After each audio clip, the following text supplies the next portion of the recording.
అమ్మా, నాకొక కథ చెప్పవా? ఏం కథ చెప్పాలిరా?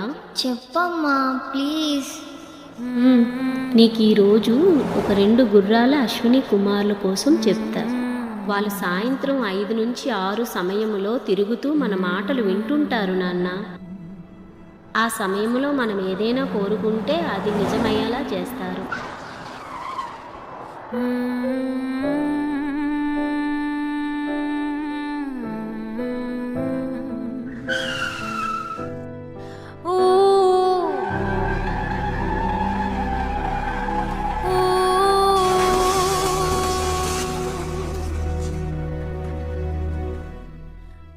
అయితే ఆ టైంలో మనం ఏమనుకున్నా వాళ్ళు నెరవేరుస్తారా?